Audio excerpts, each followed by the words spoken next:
Ekseni nje kuma sibuyele kuJehova bendize uzotsho into kuba undikhoyo uthi abantu noba sebedukile kodwa abenento ethi uba bengakhala babuyele kum ndingabasindisa noko.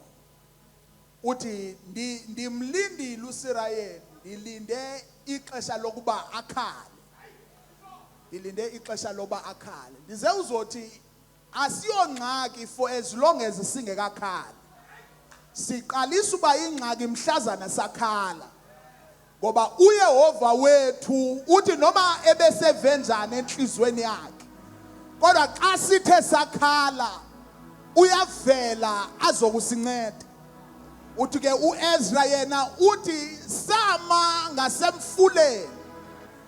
Uthi sisoyika sinento ebawela nokuya kukumkani siyocela uncedo. Uthi into eyayingibambile ngalomini ndabanjwa into ebendiyithethe kuye. Into kuba isandla sikaYehova siphezu kwethu. Uthi ke samisa pho inzila. Uthi Bishop Makisi uthi sathandaza kuYehova. Abese sithi ivesi elandelayo wathandazeka uThixo wethu. Bendizotsho ekuseni nje into kuba izinto ezisiqinayo ebengathi zingake zisigade uba singathandazi. Asiyongozi kakhulu ekulweni kodwa siyingozi entweni uba sigade singathandazi. Ngoba xa sithandazile uYehova wethu uvamile uvela.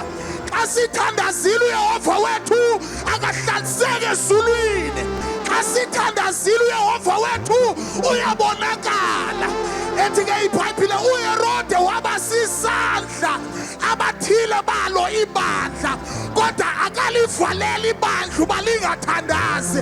Ithi iBhayibhile yonke ibandla lathandaza kuThixo ngenyameko. Bendisawuzothi xa kukhona abavalelweyo masigadwe singathandazi. Ene shada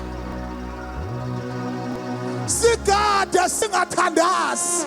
Sigade singathandazi. Ndizawuzothi uba asizanga kwi-revival eqhelekileyo kodwa sizokwenza izimbonono mongameli.